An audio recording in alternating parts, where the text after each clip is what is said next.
All right, welcome back. We are Game 3004. That's Mobile Game Dev 2 in the winter 2022 semester at George Brown. And it's week 2, part 1 of our broadcast and recording. This is the lecture recording. It's a funny thing that we're doing this semester. Typically what we would do is have the lecture kind of flow into at least one of the labs. Here we only have the lecture in this part and then the labs on Thursdays. So this is going to be interesting how that's done. Just as an update from a COVID perspective, this is interesting. Some schools, some colleges have elected to go back to the classroom, at least in hybrid mode, starting next week. So that's kind of interesting. Based on the fact that Ontario public schools and secondary schools are, and whether it's the Catholic side or the regular side, the public side, they're all going back tomorrow. So there are some colleges that are going, kind of front-facing, in-person, starting next week. So just FYI, I know we're slated not to go back until February, but the writing's on the wall for us to return, it looks like, very, very soon. So that's just, kind of things that I figured out just coming down the pipe. Let's get into what we talked about last week. So last week, we kind of, started talking about our evaluations and our structure of our course. And I think, we are able to, for the most part, I think most teams were able to submit a good contract and a logo. Thank you for that. I really appreciate that. The marks are up for the contract as well as for your first weekly report. Some people lost marks for weekly report because it says something like, well, we haven't met with my team. There's no meeting. No meeting, guys, for your team means all of you lose a mark for your weekly report. Just letting you know if you can't meet. You need to have a meeting every single time we get together, right? So, and that means that, so if you don't have a group yet, that's on you too, Jan. If you know people just as much as everybody else in this course. So, you need to get together with them. And I know that you've kind of reached out to people, and I would allow you to resubmit your contract and all that kind of stuff as well. But if whoever accepts you eventually, but it's on you to kind of connect with other people. You're the only one that didn't find someone, right? So just letting you know. So in terms of everyone else, I think it's like, most people did a good job. I'm a little bit concerned with the group that said that they couldn't meet. So for those people, I put some comments in there. There's always things to do, guys, right? Every single week, doesn't matter what you're doing. You can work on your game design document. You can work on asset creation or acquisition. You can work on so many things that are part of your document. Setting up your GitHub, setting up your Jira or Trello. There's always a task. And for you to say something like, well, we met and we don't know, or we haven't had a chance to meet and there's nothing that's been done, that means you guys didn't do any work. So you're going to get either half a mark or no mark. Just letting you know. So that's going to happen every single time when it comes to this thing. That's why we have the weekly reports to keep you guys all on track. Now, the great thing about weekly reports is you get 10 out of 12. So even Yaniv, because you missed a weekly report, who cares? If you do 10 of them, then you get full marks. You still have a chance to get 100%. And that's why I built it in like this with Alex's support. So that means if you miss a weekly report, that's okay. Even if you got a partial this time around, we're going to take the best 10 out of 12 weekly reports for your 10%. So there's nothing wrong with you doing it from now on. Okay, that's why I'm bringing up the screen. Same thing with peer reviews, same thing with labs, right? So that's the thing with it, right? So please make sure you do it. But if you miss a couple labs, it's still okay because you still get the best 8 out of 10, best 5 out of 6 peer reviews and so on. So those things are individual marks that you have to kind of endeavor to get right. And it's worth 35% of your final grade. All right, so that's how it is. So team contract has been in. I will accept updates. I will accept, the ability for you guys to get things done. Labs, there's a question coming in from Yaniv. You have until the end of the week, Friday, to get it done. It's from today until Friday. We work on them on Thursday together. I introduced them today. You have a lab report that'll get it done. Friday it's due, right? So we get it done and kind of submitted. We don't have labs every single week, if you notice. So if you don't notice our schedule, we have a lab starting today. We don't have a lab next week. We go into lab 2 on week 4 and so on. So every week you may or may not have a lab, and it really depends on what we're doing. So for example, week 7, where we have a project checkpoint presentation, there will be no lab required, right, for that week. So you don't have labs every week, but that's why the labs are important to get done as soon as possible. So I put the two kind of schedules here for now, just to keep you guys on track in terms of what's coming up and you know, where we're at right now. Okay, so that's what we're doing. So last week we really talked about a course orientation, evaluations, and schedule. We talked about the requirement for a lab report, but I never showed you one. I'm going to show you one today for the first time. And there was video requirements. I talked about that. Group forming was done for the most part, and we talked, kind of did an agile project management review. What was due is project part 1, the team logo and contract, like I said, and your weekly report number 1. All right, that's all the stuff that was due. So hopefully you guys got all that stuff ready to go. What are we doing this week? This week we are downloading Blender 3.0, and we're going to do an intro to Blender for 3D game asset creation. We're going to have our very first Blender hour. Probably won't be exactly an hour because we only have a total of an hour today. And we're going to import some tiles into Unity 2021.2.7F1, which is our Unity version for this course. And we're going to create a simple level with Blender tiles, and we're going to create a simple first-person controller that is going to be due on Friday. We're going to work a little bit today and more on Thursday in the different sections to make sure that's done. I will record both the lab and the lecture. The lecture actually being recorded right now. So you'll have everything you need to get everything done for your lab and be fully successful. Okay. So a couple things to note. So again, what's due? Lab 1, second weekly report this week on Friday. What you put in there is something like what you're working on. You should be working on your presentation right now for next week. You should be working on game, kind of asset acquisitions and those kind of things, like I said, and any other thing, organizational things with your meetings. Some groups are meeting twice a week. You guys should have at least once a week a meeting live where you kind of connect with each other. That's what's happening there. And project part 2 has been released, of course, last week and is due next week. I will have a sign-up sheet early in the week. That means Monday for you guys to sign up, and then we'll do it in that order. There'll be presentations both on the Tuesday, which is this time slot next week, as well as on the Thursday, because some people will not be available on Thursday since they are a mix and match group. Like you have, kind of people from both sections. And as well, there is a first peer review requirement going to happen next week on the Sunday, if I'm not wrong. So why the first peer review? This is kind of like, well, how's my group working so far? This is kind of your baseline. And the peer review is different than the weekly report in that you don't just report on yourself and the contribution to the team, but also what you're doing for what people are doing in your group. Are they submitting? Are they coming to the meetings? Are they participating? Or are they MIA? Like, what are they doing, right? Because you want to catch this stuff as early as possible. That's why the peer review is there. All right, so Harrison says, for the GDD, are the topic sections on the project part 2 outline all you need in the GDD? Project part 2, yep. You should start thinking about those things. Depending on the game type you're making, you can also include other ones that I haven't included, Harrison. So if there's something that's missing, you can just definitely include more or remove stuff that doesn't apply to you. Again, I would customize your GDD to make sure it works for you. So it's not like, the standard, if you know what I'm saying. And same thing with next week's project presentation. Again, like we talked about last week, make sure you do the best you can. You've learned over the last several semesters how to make a great project presentation. And I think that what I'm looking for next week is the first of 3 really great presentations from you guys to me in terms, because this is like, again, your final semester. So I'm expecting high quality compared to what I would have expected first time we met in first semester, first year. All right, so that is the weekly activities. A couple of things to note. Fanu says, are you going to talk about the first playable release requirements? Yes, which is I've released already. So let me talk about them a little bit really quickly, and then I got to move into Blender and all that stuff to get you guys set up.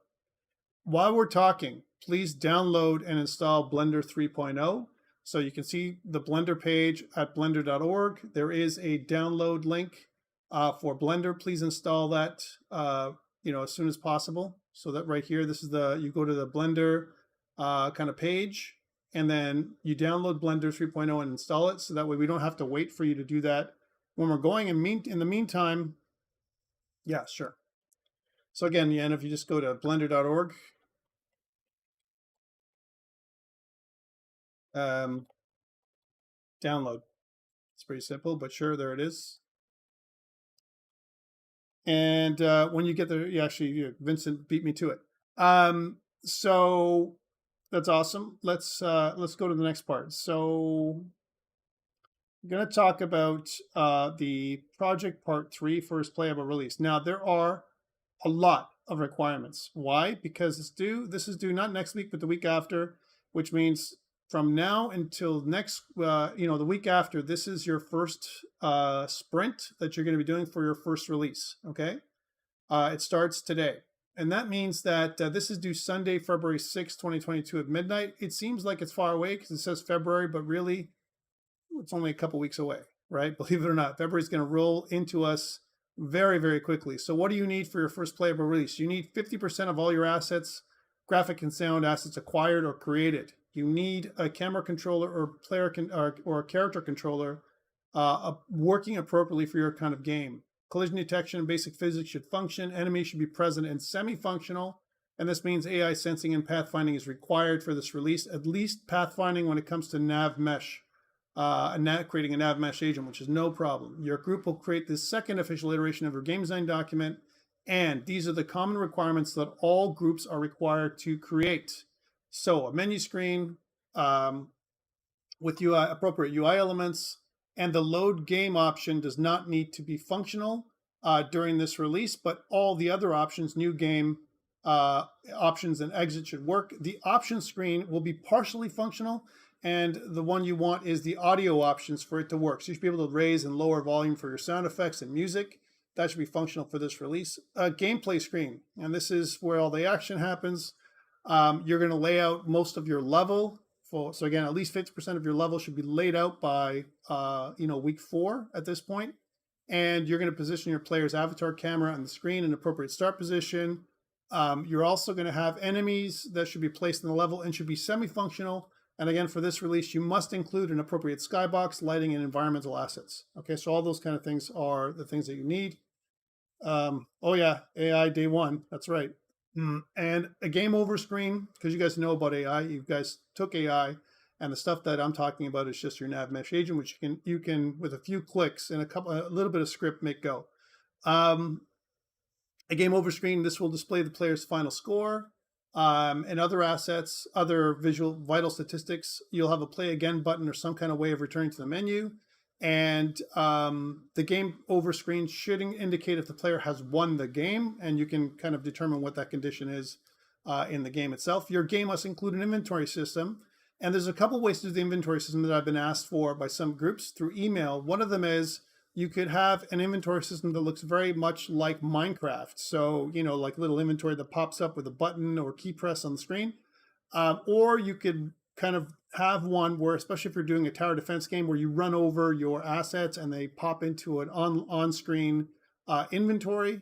Something like that. At the very minimum, that's what you need to do for next week. No drag and drop is required at this point. Okay, so that's starting next week. And your game must include a health system, but this feature does not need to function for this release. Your game must include a mini-map. This should be kind of partially functional. And we talked about mini-maps in the past, last semester. We explained how this works. So this is kind of like almost like a drop-in for the stuff I talked about last semester, with most of the assets being the exact same as we used. The only thing that you could do is make it even nicer by adding custom compass directions and a bunch of other functionality that we haven't talked about. Your gameplay level must include a user interface that allows the player to pause the game, save, and load. Again, this feature doesn't have to be functional for this assignment. However, it must be activatable by a key press or other type of player input. I recommend getting the pause state ready to go for this one, even though I haven't asked for it to completely function. If you get going on this thing, you'll have the user interface working properly, and it'll save you a lot of time in the future. The game must include sound effects for collisions with enemies, collecting points, shooting attacks, explosions. At least 50% of them must be working for next time. And your game soundtrack should all work. One thing that's not required is dynamic sounds. So if you had the battle banjo music from Borderlands planned, kind of something like that when you met an enemy, not required for the next assignment. Game type requirements that are specific. 3D platforms. If you're doing a platformer, runner, shooter, then you need to have at least 2 types of platforms, kind of in the appropriate locations and functional for this first release. Only 2. Platform should include basic collision detection, including a depth plane, and that resets the character position to the nearest checkpoint, which means you need some kind of simple checkpoint system. Again, this could be almost a drop-in from the stuff we did last semester. It's nothing that you haven't learned before. Hazards. You need to have the assets for the hazards, and you can place these hazards in the appropriate locations, but they don't, only one of them has to really work. One type has to work for this release. So, for example, it could be a spike pit or a collapsing platform or time flames or something else that you thought about. And you must have the goal that's working. You could make the goal so that when the player kind of reaches that goal for the level, then they won or completed the level successfully, and it passes them over to the game over screen. Isometric tower defense, you will have resource gathering that is available. And like we talked about, it'll be like you running over the object to pick it up. Tower types, you should at least have 2 towers should be functional for this release. I recommend at least 1 that attacks the enemy, and there should be another one to maybe gather assets or something like that. But at least 2 types should be running. Enemy types, again, your tower should be able to despawn your enemy assets for this release if they are in range. Let's say with an attack of some kind. You may incorporate the object pooling design pattern like we've talked about before last semester. And enemy assets should at least be able to navigate towards your base by using Unity's nav mesh. So that's what I talked about. It's really simple to create that. And then finally, for your sandbox crafting survival game, is there anybody who's doing that this semester? Again, I'm just like, I don't think there is. And if there's not, I'll move on. Anyone? Check mark if you're doing sandbox crafting survival.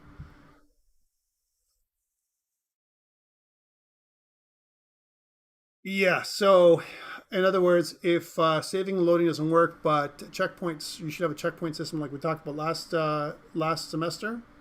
And that means that if you fall in a certain part of the game, you'll be kind of respawned, you'll lose a life or whatever, but you might be respawned kind of closer to where you lost your life as opposed to the beginning of the game. That's what I mean.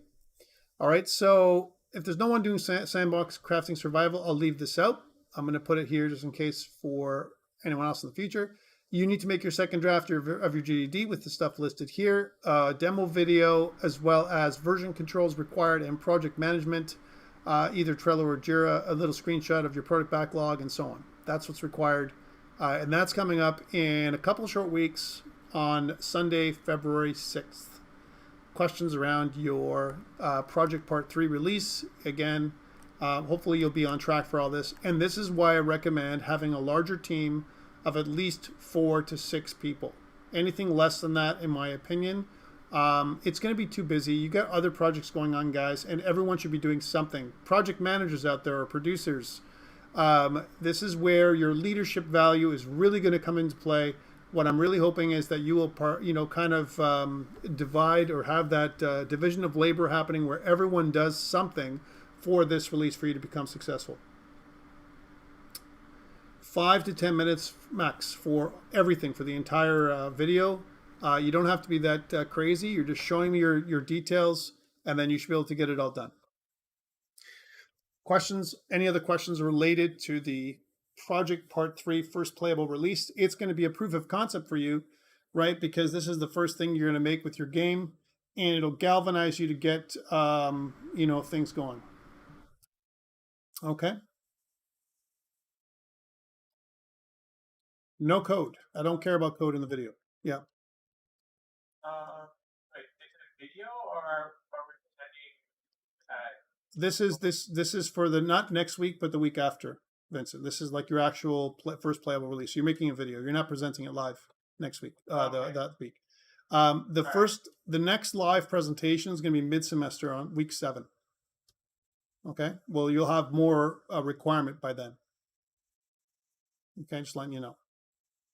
All right, so that is this release. Again, you can see the details up on Blackboard. So if you look at Blackboard, I've separated into project assignments. Project assignments right here. So you can see that there is project team contract, team introduction, which is next week, and first playable release, which is week 4 coming up.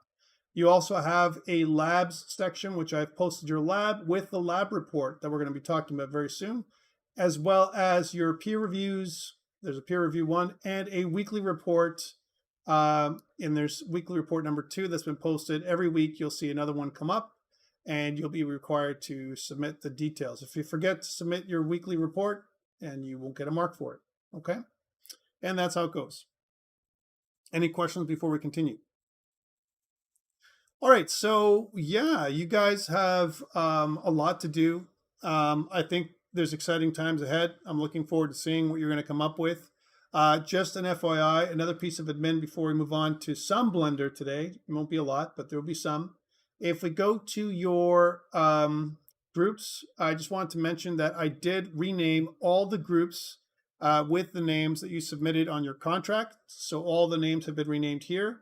Again, we have at least one member that I know of, Yanov, that needs a group. I guess people like Anonymous Studios, Fake ID, Group, which is interesting, as well as Snowdoor Studios. Love that name. You know, and other groups of 5, Harry Penguin and Leftist Syndicate. All you guys have room for an additional person. You guys need help. So if anyone can, you know, can accept Yanov, that'd be really awesome.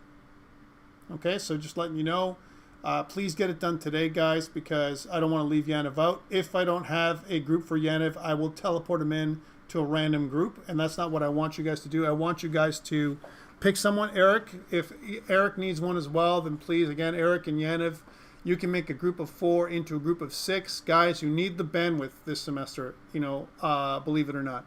So please, again, take them in. I'm not going to force you, but I highly recommend that you have extra bandwidth. You know, everyone here in our last semester has capability. Every single one of you. I trust that every single one of you who has passed up until this point can deliver. And so really there is no one that's a bad person to accept into your team in terms of the ability for them to deliver. So what I'd ask is please be flexible and accept them. Worst case scenario, if somebody doesn't work out, peer review them to death, right? That's the only thing I can tell you. But it doesn't mean that you can't use an extra team member. It's not going to kill you. All right, that's my thing on that. I'm hoping that you guys can find a team. If I don't see them by the end of the day, guys, notify your team, and you might have a random member, just letting you know. And I prefer that you guys pick them as opposed to me assigning them.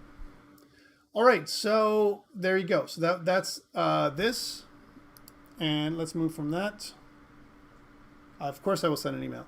All right, so what you're going to do is let's talk about Blender. Blender is an awesome tool set, and you guys should have already either downloaded Blender or have or in the process of doing so.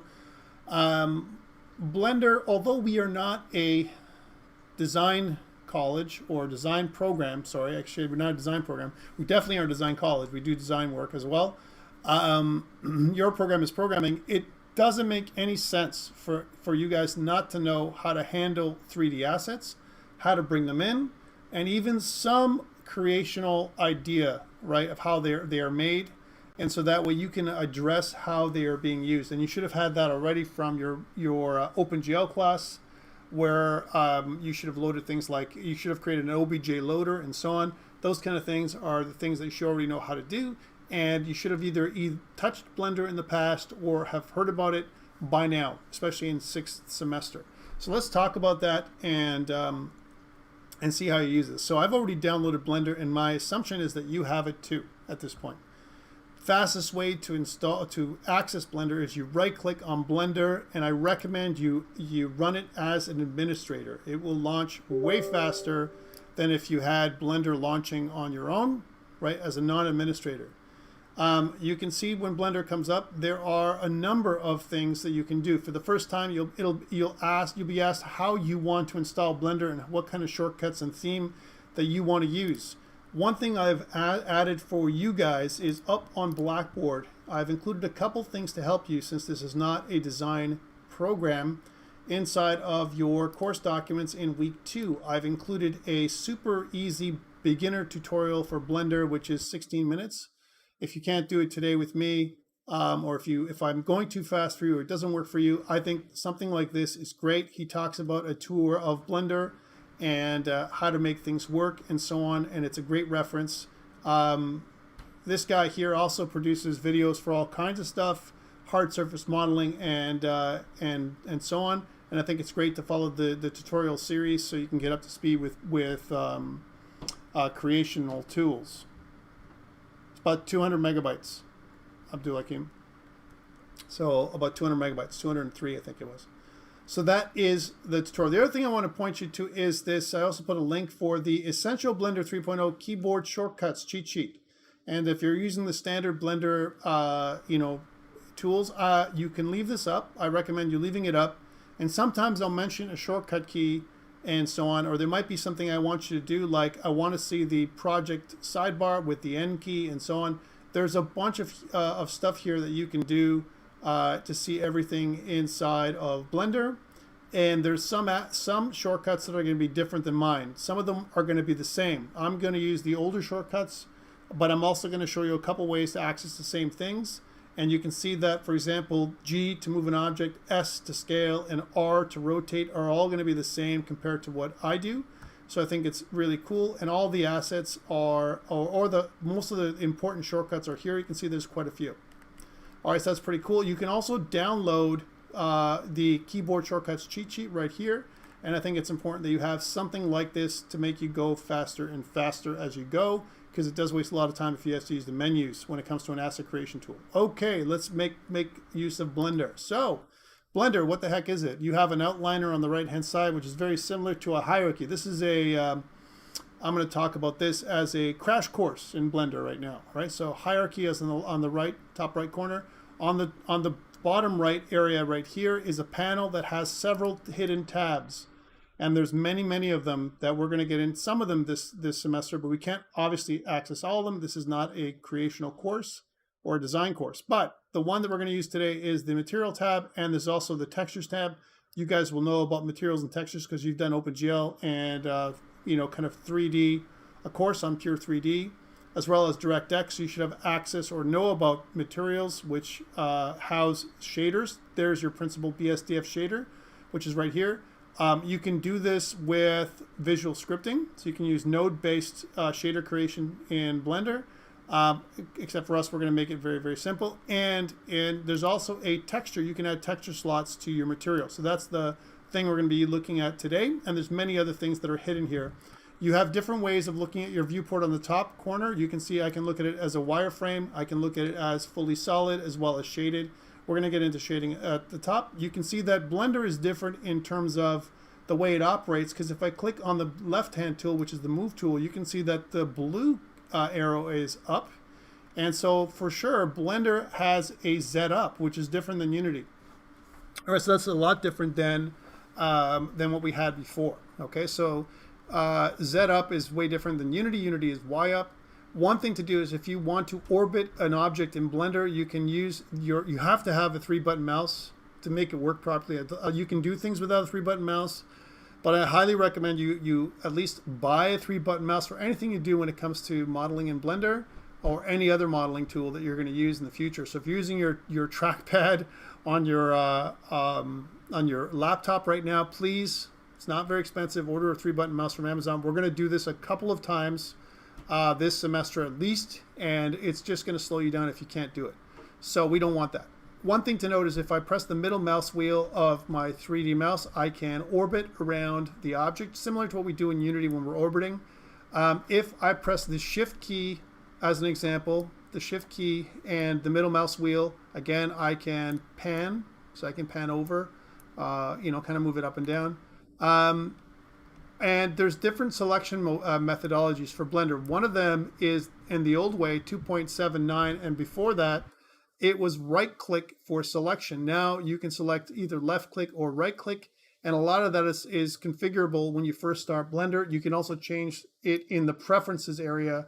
If you go to Edit Preferences, you can choose almost everything in Blender to customize, which is pretty awesome.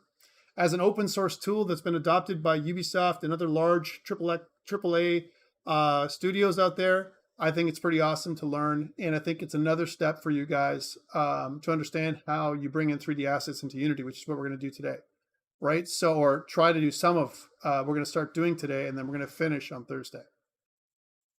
And so again, you can see the input, how you get input. You can also emulate the numpad. If you don't have a number pad, we're going to be using the number pad as well. So again, a nice keyboard, a full-size keyboard is also probably required at this point to use Blender properly. The key map, you can see that I'm selecting with my right. You can select with your left, and you can adjust key bindings and everything else from here. Notice that I'm using Blender 27X as my key binding map. There is also Blender, which changes your key binding to something different.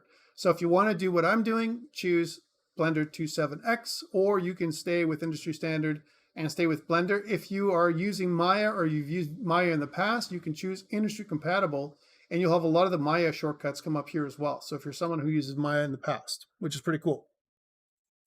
All right, so that is the way to do it. I'm going to use, the first thing I'm going to do is talk about objects. And one of the things to note is in Blender, you have different modes. You have the object mode, which is what we're looking at right here, where I can move an object by pulling on the control handles here, right, as an example. And don't worry about making mistakes. If you make a mistake and if the object's in the wrong place, you can always undo, right, and put it in the middle.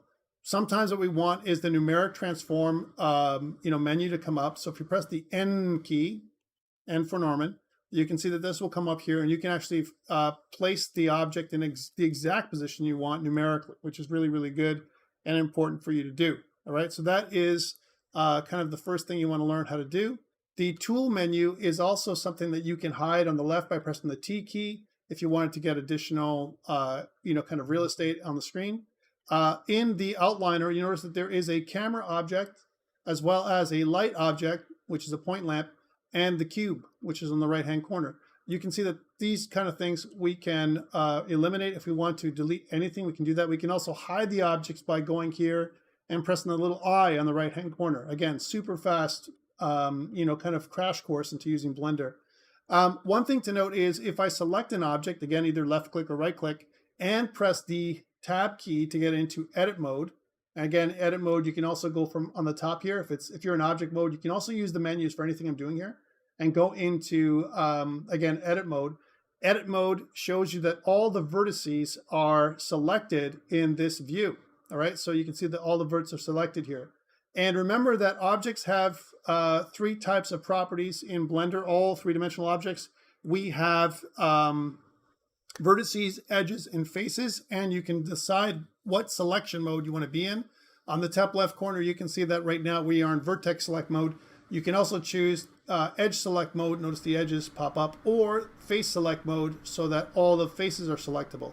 So it's really up to you whether you want to select a face, whether you want to select an edge, right, or whether you want to select vertices. You can totally do that. If you want to select more than one, you can shift click or shift select. All right, depending on how your selection mode works. Okay, that's pretty cool. Shortcut keys, and all these keys work great for this. So for example, I can pull these ones up and deform the object this way.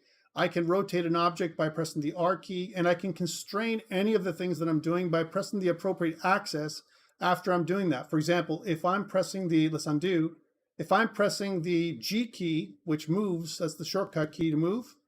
And if I want to constrain this thing across the Z-axis, I can press the Z key afterwards. So now it's constrained across the Z-axis, okay? Same thing with if I want to do a rotation. If I want to rotate, but I only want to rotate across the Z-axis, I can do that, and I constrain my rotation by pressing the R key followed by the Z key, okay? And the same thing goes with scaling. If I press the S key, I can expand everything, or again, only the vertices that are selected will be affected, right? Or the edges or the faces. So I can scale an object again, or if I select a particular axis like the Z-axis, then you can see that there's nothing that's going on here. Or the X-axis, I can expand on across one axis only. One thing to notice is when I resize or do any of these things, on the bottom left corner, there's going to be a numeric scaling or numeric access to something that I want instead. So even if I do something by eye and I want it to be more accurate, I can sit there and say, well, I want 3 times across the X-axis exactly, and it'll modify the object any way I want. So really cool and fast creational tools that are right here. So that is kind of a very quick way. And the most common tools, like I said, is the move tool, which is the G key, the rotate tool, which is the R key, and the scale tool, which is the S key. Those are the three most common keys we're going to use over and over again in our creation. All right. Let's go back to object mode and delete the cube, because we're going to get into the next part right now. So I'm going to get to delete the cube. Typically, it's the X button to delete the cube. All right. You can also go to the object menu and click delete. Anything that I can do with a button, I can do with the menu. So if I go to the object menu, I can press delete and it'll remove the cube. If I made a mistake, I can always bring it back with Control Z, just like normal, right? And you can make sure that Blender remembers X number of undo steps. Cool. So let me remove the cube again. And what I want to do now is start with the tile creation thing that I want to create for this lab. And let me pull up the lab report to kind of specify what that looks like so you can see what I'm talking about. Inside of the lab, and especially for Thursday, there is a lab report that I've embedded. Please take a look there and see what that looks like. Okay, I'm going to save it and open it for you guys. The lab report details everything that you need for you to be successful. So for example, here is your lab report. The lab report is in rubric format, right? And what I'm asking you to do when you submit your lab is show your lab report. So right now for this part of the lab report, it's in the Blender section. And there are two main tasks in Blender. One, you're going to create at least 2 maze tiles that we're going to make together today and Thursday. And the other one is import Blender into Unity. Those are the 2 parts. They were worth 5 points out of 30 for your lab to take place. Okay, so that's the way it goes. So again, that is something that I recommend. That only works, I believe, for 2.8. I haven't made it work properly for Blender 3.0. Yaniv, and it's okay. I'm going to tell you the keys, and hopefully you guys can figure that out. Again, one thing that I want to talk about is this. You can see that there's 2 parts to Blender. And so this little lab report is what I'm asking you to always do. And one thing I'm going to be doing with you guys when you use your lab report is I want you to show it in your 1 to 3 minute video, 1 to 5 minutes max. So you make a little video for your lab, and that'll be due, and I'll talk about that a little bit. And it'll be simply like this. Hey, Tom, this is whatever your name is. And, you know, here's, you can see here I've done my created my master repo and blah, blah, blah. And then what you're going to do is you're going to highlight areas that you've completed. So let's say, for example, if you did this right, you can highlight it. If you did game physics by using a game controller in Unity, you're going to do that fine. If you did the character controller in Unity and you did that okay, you're going to highlight that and so on. If you couldn't pull something else, like for example, let's say you just couldn't make the maze tiles because you just couldn't get Blender, you couldn't wrap your head around it or something crazy, you're going to mark that one that you didn't do it. And the way that we complete this is 0 for incomplete, 50% for unsatisfactory, 75% for satisfactory, and 100% for complete. Those are the levels of achievement that you can achieve for any one of your labs or even for your releases. So that's where I'm looking for this, all right? This is for you. This is you individual. This is your lab report only for you, the one you're going to submit every time you do a lab. You're going to have a little bit of a report that you're going to do along with a short video, 1 to 5 minutes. Probably it's going to be closer to 1 minute if you time it correctly, okay? All right, so that's your lab report. Please make sure that is required. 2 things that are required to make sure your lab is good. One of them is your lab report that's completed. And the other one is a short video from 1 to 5 minutes, preferably closer to 1 minute, that basically shows your lab report as a checklist. You're going to be something like, hey, look, this is done, this is done, this is done, and this is done. It's pretty simple.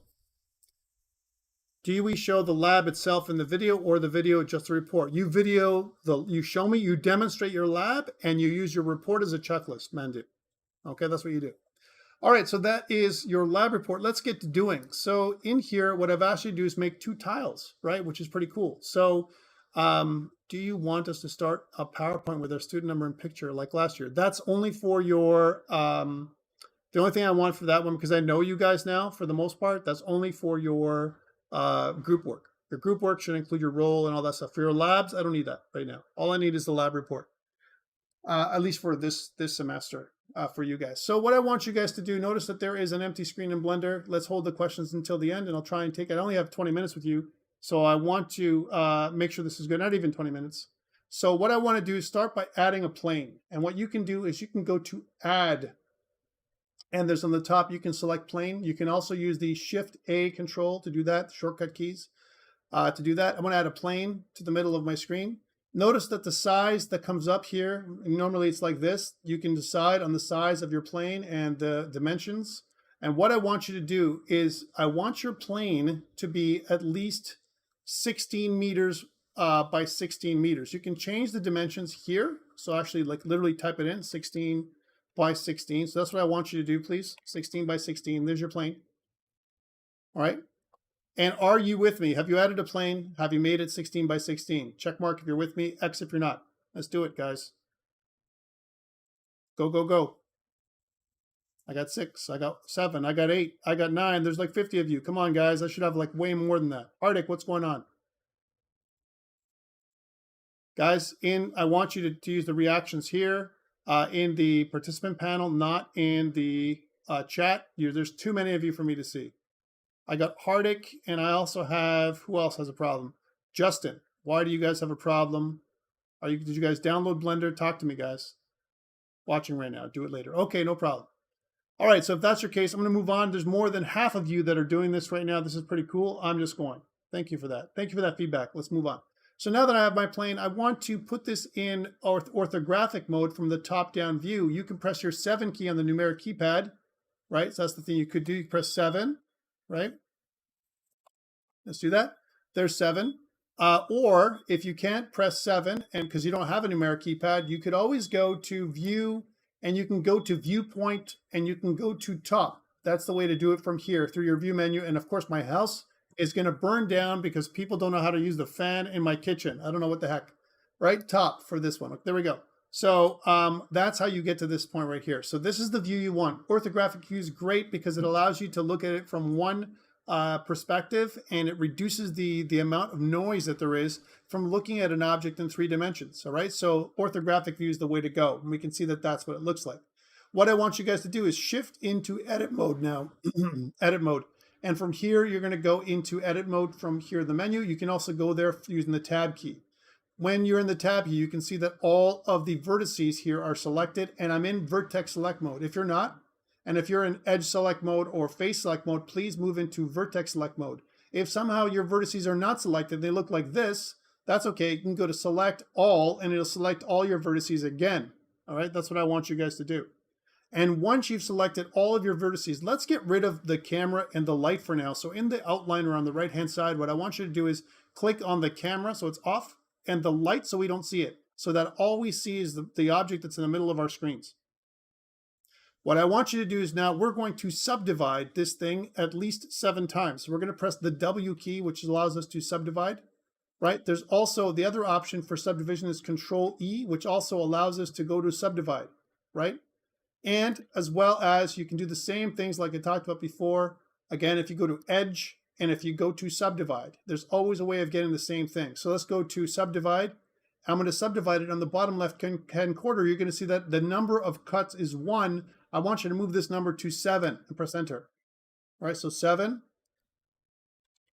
and press enter, please. That's what it should look like right now.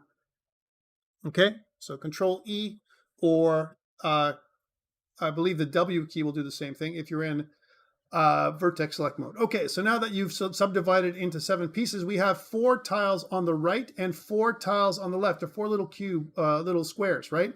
Think about this as walking squares. We want another level of subdivision, so we have 8 on the right and 8 on the left. Let's do that again. So again, you can press W with everything selected and subdivide one more time. And I don't want you to change the number of cuts this time, so it's only 1 cut. Now, with this one, you should have exactly 8 little squares on the right of the center and 8 little squares on the left. Are you with me? Check mark if you're with me, X if you're not. We're going super speed, guys. Let's go, let's go, let's go. I feel like I'm a, a workout instructor. Go, go, go, go. Let's go. I got 20 of you that are good, 2 of you that are not so good. That's okay. It is military boot camp. Come on. Go, go, go. Right? All right, so I got 25 of you that are saying you're okay. I'm happy with that amount. We're going to move on, move on, move on. Right? And once we've got this is a great level of subdivision. But what I want you guys to do is one thing right now. Save Blender. Save, save, save. You can do that by going to File, and you can go to Save. It's going to bring up a Save menu, and I want you to put it somewhere where you can find this thing again. And we're going to call this tiles, right? .blend, tiles.blend, because that's what's going to be saving. You're going to save the blend file, because what we want to do, Blender is an open source program. It can crash at any time, guys, right? Which is a bad thing, right? Thank you for those reactions. All right, so this is pretty cool. You saved your file. What I want you to do now is go into object mode, please. Object mode, here we are. We're back in object mode, right? And what I want you to do is duplicate this thing, this plane. Let's actually rename it first. So double click in the outliner to rename it to tile 1. This is tile number 1. We're gonna rename this and make another one, all right? And the way we duplicate this is if you go to object duplicate, which is Shift D, right? That's the way what I want you to do. So go to object menu, duplicate, or Shift D. I'm gonna press Shift D because I like the shortcut keys. Boom, and I've got a second tile. Please press escape if it's selected the tile for you. So you have 2 tiles and they haven't moved. They're in the middle. Notice now I have tile number 1, which I'm going to turn off, and tile number 1.001, which I'm going to rename to tile 2. Double clicking. Tile 2, right? I know, it's terrible, Vince. And we're going to save Blender again. Control S to save, please. Control S to save. We're done saving. We have 2 tiles, tile 1 and tile 2. And we have barely a few minutes left. I'm not sure if you guys time. If you guys got time, I'm going to keep going till 6. If you guys don't have time, you can watch the recording later. So now that I'm working with tile number 2, the other ones are closed. I have a copy of the tile, so I don't have to do that subdivision stuff ever again, right? What I want you to do now is go into edit mode for tile number 1 or 2, the one I'm clicking on. Yay, right? Notice that I have all these tiles. Let's deselect all by going to select and none. You can also toggle selection by pressing the A key or up, kind of on and on. All right, so I've deselected all. I want to shift to face select mode, which is up here, bottom, top left, face select mode. You can also get there by Control Tab. Control Tab gives me face select mode as a little menu, right? And what you're going to do now is you're going to create a beautiful little tile. It's going to relax you because you being programmers, you guys are awesome. This is me being the trainer again, right? Relax and breathe, guys, breathe. What we're going to be doing is we're going to make a wonderful little tile. And the way you're going to do that is you're going to select each of the faces and shift select to create these building tops. Think about this as making a D&D map. I'm going to make a tile that is this wide. If you notice, each of these things is a meter. So this is like a 5 meter by 3 meter, building. And I'm going to give at least 3 meters of width for a road. Follow me here and I'll show you what I'm talking about. So let's just do it. You can keep on shift clicking to select, and I can make the objects irregular. So if I want to make it so that one building is a little bigger than the other, I can certainly do that, right? I can also add things like, hey, let's make a fence that's 1 meter by 1 meter. Something that looks like this, like a dead end for our tile. Let's continue doing this kind of stuff. So if I want to kind of make a tile, good level design says that we should not be able to see the exit by going in through one door. So I'm just going to kind of, make a building that's over here, way over here. And you can see that this is the way I can do that. You can also select in different ways. We're just not going to talk about that right now. Let's make some pathways. This is pretty big, but I want to make an alleyway. So only a pathway that includes a 2 meter pathway, right? And by the way, if you over select, you can deselect by right clicking again, or select shift select, right? And so you can see that I can make a little pathway that looks like this for the tiles. So there's a little bit of an alleyway because it's less than 3 meters, right? And I can continue to create buildings like this at my leisure, and it's quite relaxing. And if I don't have a pathway, please make yourself a viable pathway, right? So that there is at least 2 tiles, if not 3, for the proper road. Awesome, I've got all of my buildings that I want. Are you with me? Check mark if you're with me and you got something like this. It doesn't have to be like mine. You can make yours whatever you like, right? As long as you consider, by the way, if you make a mistake here, it's totally easy to correct. So let's say, for example, I don't want this to be some kind of wall. I can make it another skinny building, or I can even make the building connect. It's okay, it's up to you, right? So let's suppose I have something that looks like this. There's 17 of you that have answered that you've done this. And all I've done is select tiles. That's all I've done, right? Thank you for that feedback. I'm moving on. What I want you to do now is I want you to use your middle mouse wheel, right? And I want you to shift back into perspective mode by just tilting it up by orbiting, right? And you can see now that I have kind of like the bases or the foundations of buildings here. In your mind's eye, that's what you should be seeing, right? Now what I want to do is extrude, and you can extrude in a number of ways, right? So again, if you look at mesh, right, you have a lot of different things you can do here. There's also faces, and if you look at faces, you can choose E. Notice in my case, it's E for extrude faces, right? You can choose face, extrude, or you can press the E key. If I press the E key, you can see that immediately I get the buildings that come up. I want to make them go at a certain height.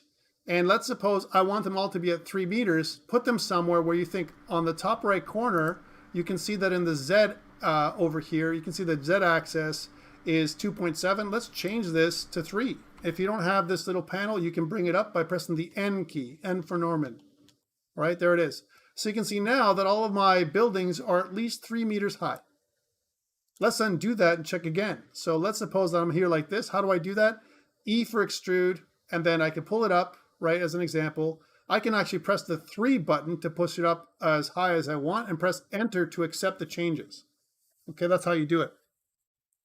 Once I've got that, I've got our beautiful little setup right here. So you can see that I've got our buildings, and you've got a walkable space for your character controller we're going to make in Unity, right? Let's make it so that there's a couple of levels for the buildings now for each of the tiles. Let's do that again. So I'm going to go here and just deselect all. You can say like select none. And then I can select parts of the building. Let's say, for example, I want one part of this building here to be taller. I can E for extrude and then go to the number 3 and then press Enter. And you can see now that I have a building that's a little bit taller, right? And I can do the same thing for other parts of this area. So let's say I want this building here to be slightly bigger. Let's do that. I can press E for extrude and again 3, and I've got another taller building over here, right? And maybe over here, that can make it a little bit like a tower. So let's kind of extrude this one right here, make it E, and then 3, right, for this part. And let's do it again, for another part of it. So kind of in the middle part right here, it's not really symmetrical, but I want to make a tower that comes up. So E, and then 3, and then Enter. So you can see that there's a bit of a tower happening right now. Pretty cool. And it's a really weird looking tile, but you don't know what it looks like, but this is your first tile, guys. Yay, save, Control S. Let's continue. Let's do the second tile and we'll be done for the day. That didn't take long. So we're going to shift out of edit mode into object mode. Cool. And what I'm going to do also from my tile perspective is open up the other tile so we can see it and close this one down so I don't see that anymore. Let's go back into the second tile. So that's tile number 1 for me, and go back into edit mode and do the same thing, please. So deselect all and then make your tile the way you want. I'm going to let you do it just like we did before. One thing to note is there's different selection tools you can use as well. For example, circle select mode, and the only way you can get out of the selection mode is pressing escape. But you can go with a circle select mode or a box select mode, and when you do that, you can actually select faster. So something that looks like this, right? And let's say I want to make another one over here, just so that way I don't waste a lot of time. As an example, there might be an area in here that is a little bit wider, almost like an area that is a walkable area with 4 tiles or 3 tiles. There we go. And then you can see that I can create my, buildings a little bit in a different order. So maybe a building that is in the middle here like this. And again, this is going to be a maze. So that's what I'm kind of creating, right, with these tiles. And we're going to use some procedural generation techniques soon to make it. That's it for me for this tile. Nice and easy. I'm going to press escape to exit from my selection mode. I'm going to have a middle area here, maybe as a courtyard or something else in the future. So now I'm going to press E for extrude and then 3 to get that up to speed. I'm going to deselect all and do the same thing with circle select. I'm just going to use the tiles that I want to select. Please be careful not to select the bottom tiles. And then escape, E, 3, and then kind of make it so that you're happy with the creation process, please. Okay. Sure, I like that. It was an accident, but who cares? And deselect all and do it again.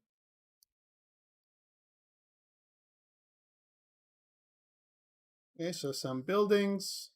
and some lower buildings. I think that's good enough for me for that. This is tile number 2. Hey, we're good. Save. Save. And get out of edit mode and go into object mode, right? And there's the second tile. So now we have 2 tiles, tile number 1 and tile number 2, and they're totally different. Now, in the example, I said that you can use either one of my tiles and 2 of your tiles, or one of my tiles and 1 of your tiles, doesn't matter, to complete your lab. So if you weren't able to do a really cool tile, it's okay, but that is the first part of our lab. What I'm going to do, just to make use of 4, this is going to be our starter for Thursday. So I'm going to save this file myself, and if somehow you weren't able to create it or continue, you can start from where I am right now, and you can continue for Thursday, so that way you're not left in the dark if you couldn't do it on your own, okay? Or if you mess up yours, you can always go to mine. So let's do that. So I'll say File, Save, and Exit. And I'll put this up on where it says our labs. In the lab content area here, I'll put in some assets. So I'll create a new content folder called Lab 1 Assets, right? We're going to use that today. And I'm going to go into Lab 1 Assets and drop in the Blender file in here so you can have that. So this is the tiles.blend file. Hopefully it will accept it. And it's finicky on Blackboard the way it is. And we'll go into that and drag and drop it in. There we go. And submit. Questions around Blender and how it works, and comments. What did you think? Did you like the idea of it? Lots of control. Could you do it with other things like Pro Builder and Unity? Yes, you could. You know, that kind of stuff. But would you do it differently? There's a lot of control you have in Blender, and it's for an open source program. It's amazing the things that you can create. And guys, this is just scratching the surface of what we can do, right? Really scratching the surface. Still personally used to Maya's control scheme, but that's because I work with Maya a lot more Sure. than Blender. Yeah. But one question I did have was, how did you toggle circle select again? Oh, I went to, let me just open that up again, and we'll get into that. Oh, everybody's saying C. Yeah, C is the way you get into, you start it with C. So if I was to go into that, and if I was to go into this, a cube, let's say, and kind of control tab into face select mode, and I want to circle select instead, let's subdivide that surface, as an example, and I want to circle select, then you can press C to get it on, but to stop it, you need to press escape. Okay, because you can't press C twice. C doesn't do it twice, only C and then escape. All right. B is also box select mode, which is also a nice way of doing things too, but it selects everything pretty much that you can see. So be careful about B select mode or box select. So B is the other way. Okay. Okay. Yep. Got it. All right. Thank you. All right. So there you go. So you've got your blend file. One more thing before we go for the day is textures.com has an amazing amount of textures that you can get for free. Please sign up for texture.com as a free account. You can see that you can set up for a free account in textures.com. And here's textures.com library. Highly recommend. If you haven't had a chance to do that already, sign up for textures.com. Right? There it is. So in textures.com, what we need is a floor or a ground. If you go to click on ground on the left-hand side here, so if you go to textures.com, click on library, and from library, if you go to ground, one of the ground pieces we're going to use is a gravel Cobble texture, and you're going to see there's different kinds of textures. The one that I'm going to be using is this one, which is a 4K seamless texture, this one here, right? It looks like gravel Cobble. It should say gravel Cobble 0027, this one. And here's the link for that exact location. Gravel Cobble 0027, this is the link. You can see that there are several seamless textures. The one that I'm going to use is going to be a kind of a rectangular or square texture, 1024 by 2224 or 1K texture. I've already downloaded it, and what I'm going to do for you guys in prep is to put that texture here inside of our assets for lab 1. So I'm going to add a new texture in there. So we're going to call this the gravel Cobble texture, and I'm going to put it in there for you, but you can download other ones. And I'm just helping you with asset acquisition, because you're going to need some textures for your stuff as well. So let's see if I can grab that gravel Cobble texture. There it is. And put that up. There it is. So there's that gravel Cobble texture. We're going to use that gravel Cobble texture on Thursday to create a textured floor for our little tiles. We're going to do a UV unwrapping. That's what we're going to be doing on Thursday. And I'm going to unwrap the texture and apply it to certain sections of the tiles. And we're going to bring both the tiles and the texture into Unity on Thursday. Guys, thank you so much. That's it. That's my time up for today. It's 6 o'clock. Any questions before we go for the day?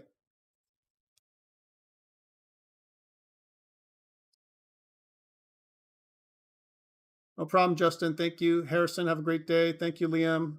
All right. I know it's a speed run. I'm so sorry, guys. But I only have an hour, and I didn't really have an hour for Blender. So we're going to do more of Blender, right? So, all